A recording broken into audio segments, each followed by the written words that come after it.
The amazing drama you're about to see is a matter of human record. You may believe it or not. But the real people who lived this story, they believe it. They know. They took that one step beyond.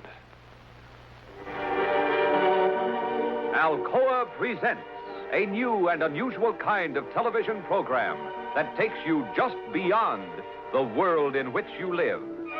Alcoa presents Aluminum, from the world's leading producer, Aluminum Company of America, who creates new and unusual uses of this wondrous metal for the world in which you do live. And now, John Newland takes you one step beyond. Here in this warm, secure London house, early April 1912, began the bizarre and untold chapter of a news story that would soon stun the civilized world. In this library was an unread book. Coming events cast their shadows before them. Maybe. Remember this book. We'll come back to it later. It might shock you.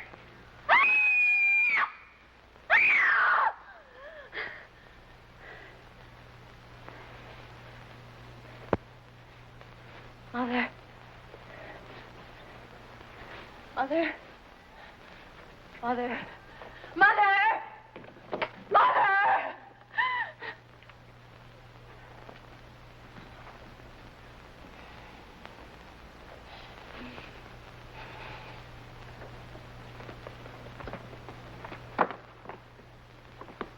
What is it? What's wrong, dear?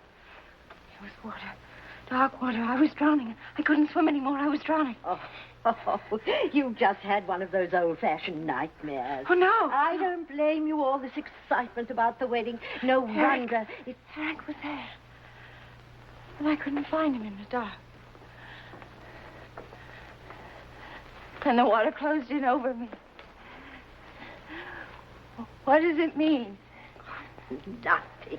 Absolutely nothing. And in 4 days you'll be married and in Switzerland on your honeymoon. The happiest bride that ever was. And you can't drown in Switzerland. Nobody ever does. All they do is bang into trees on those foolish skis. But drowning? No. It was all so clear to me. And I could feel the water. It was like ice. Now, if you must dream, I order you to dream only pleasant things. Eric, your wedding dress, and how happy you're going to be. Promise? That's better. Now, come on back to bed. But I couldn't find him. I couldn't find Now, him. that is enough, darling. And I shouldn't worry Eric with this. He's been trying so hard to make everything wonderful for you. There. Now.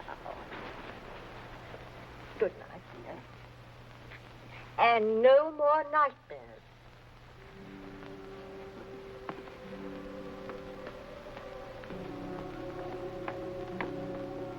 Good night.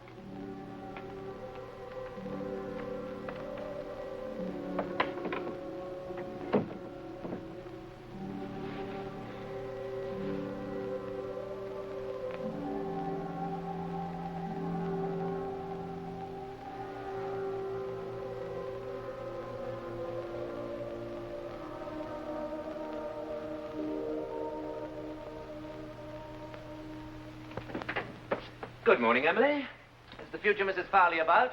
Grace? Eric. Well, I know it's early, but I wanted to see what my wife would look like in the mornings. ugly.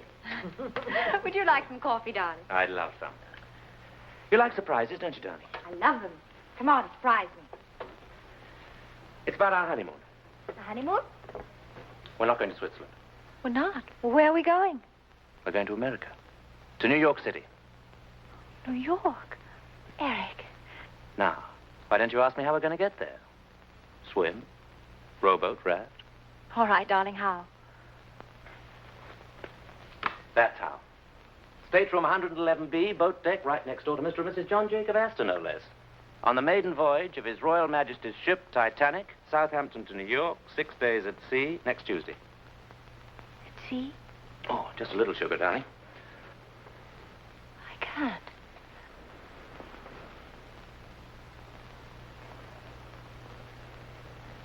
I can't believe it. I can hardly believe it myself, but the office has connections. Oh, you lucky children. You sure you won't miss Switzerland? Oh, Switzerland will keep. But the Titanic, our honeymoon, that's once in a lifetime. The paper's full of nothing but the Titanic. Listen to this, Grace. RMS Titanic, the world's largest and most luxurious liner, is writing a new and glamorous chapter in man's conquest of the sea. By virtue of her 5 watertight compartments, she's being hailed in marine engineering circles as the unsinkable ship.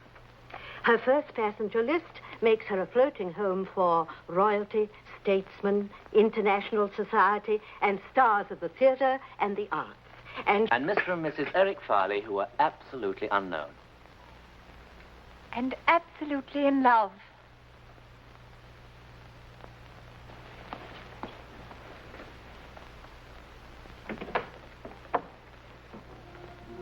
Grace. Grace.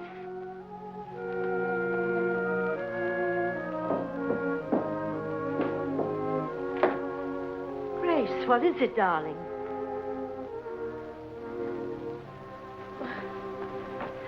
What is it?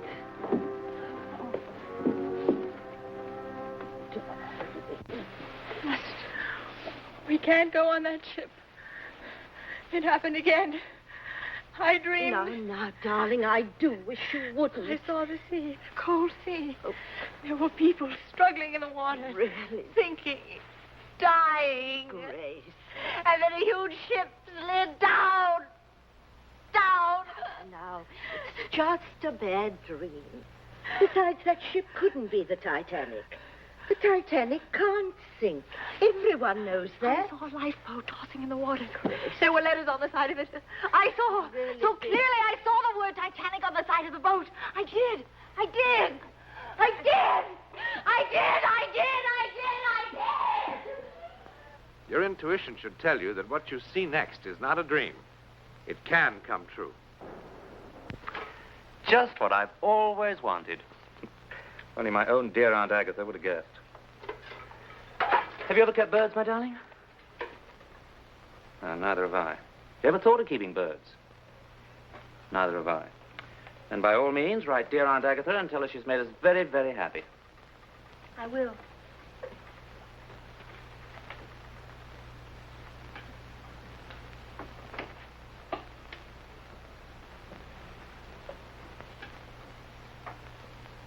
I know all about last night.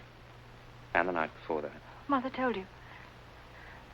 I suppose you think I've gone off my head, one of the silly, hysterical women.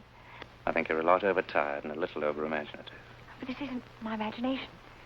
Believe me, I saw it. I saw it. Now, that is silly. You don't believe what you see in your sleep? I mean, unless you're a gypsy. Grace, do you trust me? You know I do. Then don't spoil the happiest time of our whole lives just because of a bad dream. Everything's going to be all right, I promise. I'll take care of you always. Oh, hold me tight, darling. You know, if I didn't know you so well, I'd think that you'd fallen in love with another man, that you didn't want to marry me. I couldn't love anybody but you. Very well, I believe you. Only remember, if there ever is another man, I was one of the best shots in the Coldstream Guards.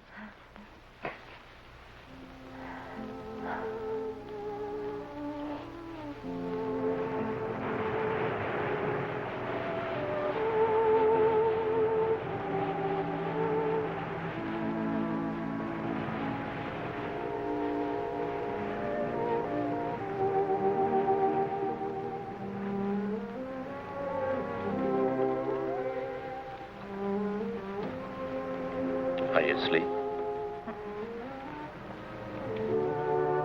I think I will keep a bird after all. I beg your pardon. That would please your Aunt Agatha, wouldn't it?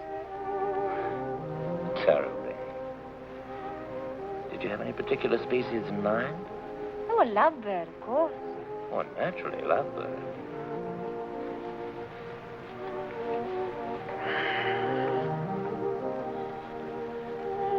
Thank you, darling. What for? The 6 most perfect days of my life.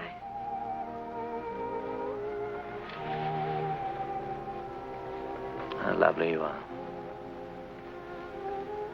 And very young. Could be even better days.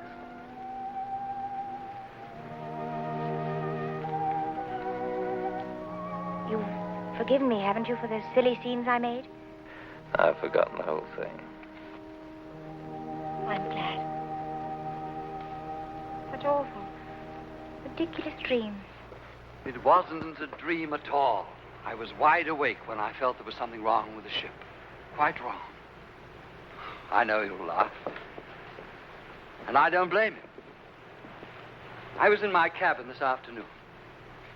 I imagine it was around 4 o'clock when I heard this terrible sound. What kind of sound? It was a terrible grinding sound, as though the ship had suddenly struck some immovable object. The whole boat seemed to tremble with the impact. Tell me, by any chance, did you hear anything or feel anything? No. I heard nothing like that, I'm happy to say. You know, it's probably your imagination, or more likely, indigestion. Now, why don't you see the ship's doctor? He's a good man, I'm told. I'm all right physically. It's just that for the first time in my life, I'm afraid. I'm afraid even for the next few hours. I don't know what I'm afraid of. It's as though something in my soul. You know, if I weren't such a hard-headed realist and I were at home, I think I'd call on my minister. As the mighty ship raced through the Atlantic night, there were others far away who felt dark premonitions of disaster. For one, a Methodist minister in Winnipeg, Canada. 4, 6.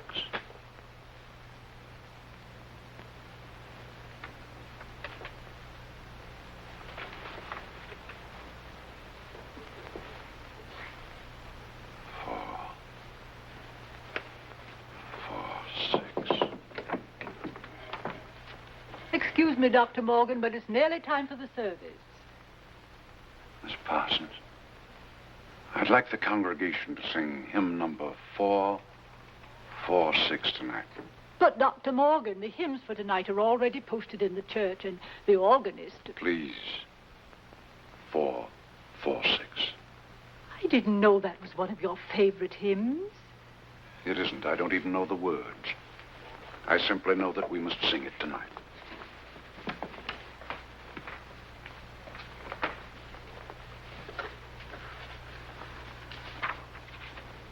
Hear, Father, while we pray to thee for those in peril on the sea. Better we should be praying for our farmers after a winter like this.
What is it, darling?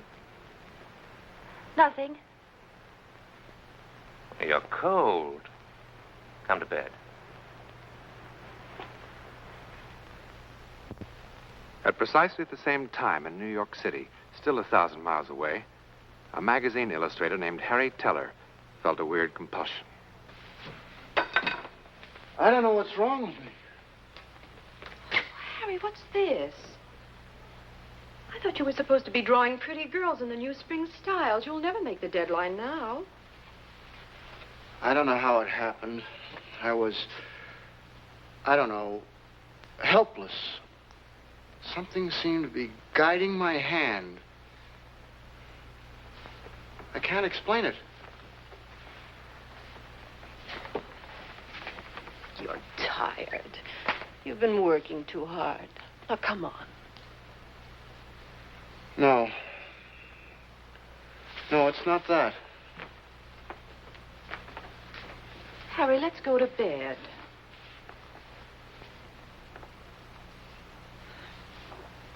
Now, this drawing, it's awful. I don't know who would want it. But you know something? This is the best work you've ever done.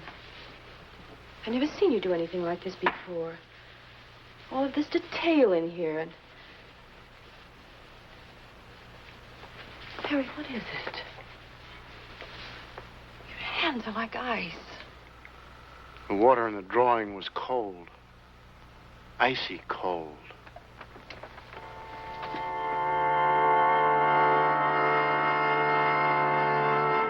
If you listen carefully, we will prove our ability to transfer our thoughts to you.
The devil are you doing?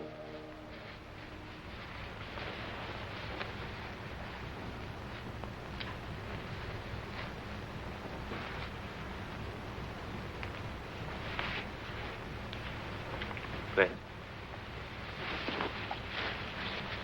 Grace.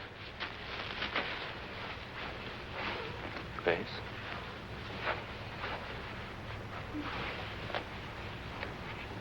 Grace. What happened? What's the matter? Everything's all right now. You come back to bed. I don't understand. I was sleeping and someone was screaming, hurry, that we need warm clothes. And I must...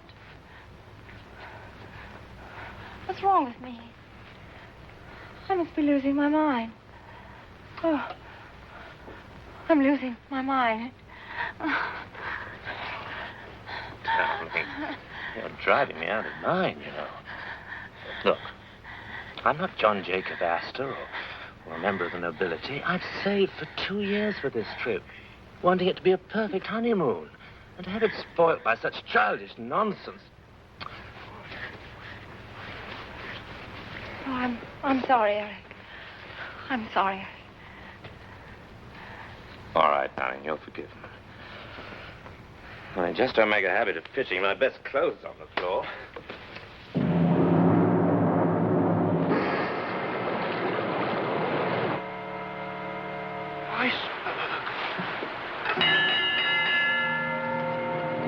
Iceberg, get ahead! Iceberg, get ahead! Iceberg, get ahead!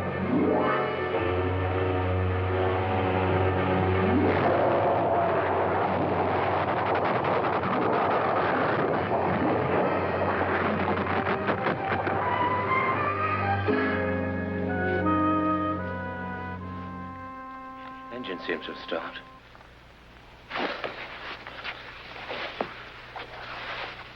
You all right?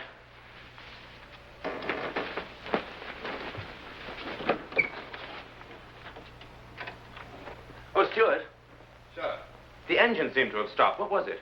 There was some report of an iceberg, sir. The captain stopped the vessel, sir, just to be on the safe side, you know. What an incredible ship. What service.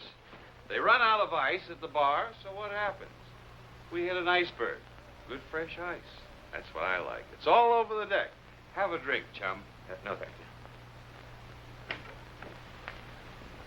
you. Never seen an iceberg, darling. Shall we go and have a look? That's a good idea. We'll wrap up good and warm.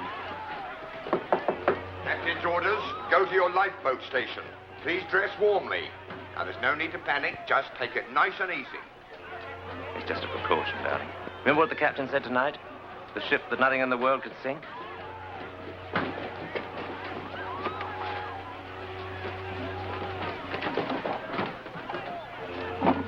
What are you doing? Trying to impress an iceberg with your jewels? Just in case the mine knots are coming back. Oh, come on.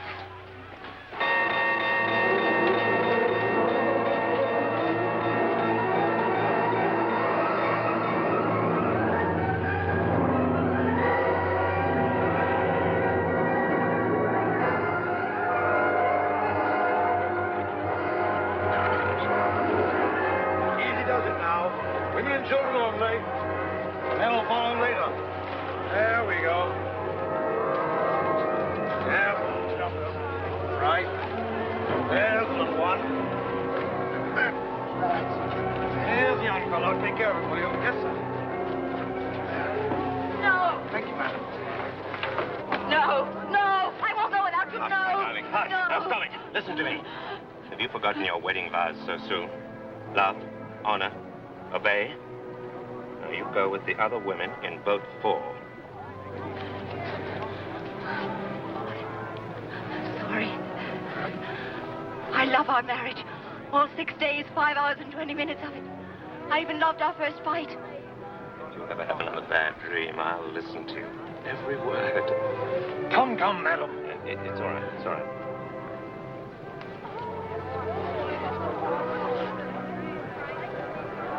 Good night, my love.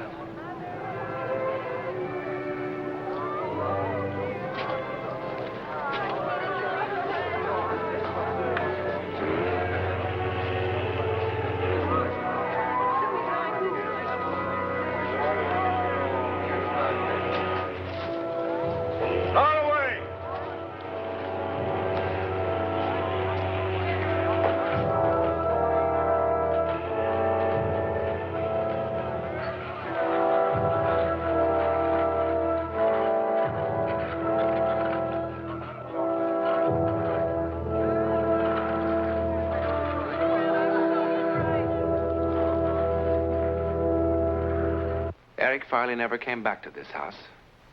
Over 1,500 people perished that dreadful night aboard the Titanic. Eric Farley was among them. You've seen some of the unexplained supernatural events surrounding the life and death of a great ship. Now, do you remember this book? It's a novel published in 1898, 14 years before the ill-fated vessel was even dreamed of. The title, Futility. Its author, Morgan Robertson. It's a story about the largest liner ever built, carrying on its maiden voyage the rich and great of the world. Then, on an April night, it struck an iceberg. The vessel in this book was 70,000 tons. The Titanic, 66,000 tons. The length of the ship in these pages, 800 feet. The Titanic, 882 feet. Both made 25 knots. Both carried about 3,000 passengers. Both liners had lifeboats for only a fraction of that number. And both were considered unsinkable. Oh, one more thing. The author called his ship the Titan. In a moment, something else to think about. Oh, About next week. Well, it begins with a silly argument about this hat. And it ends when two people in peril, miles apart, discover an amazing kind of communication. An incredible way of finding each other, as together they take that one step beyond.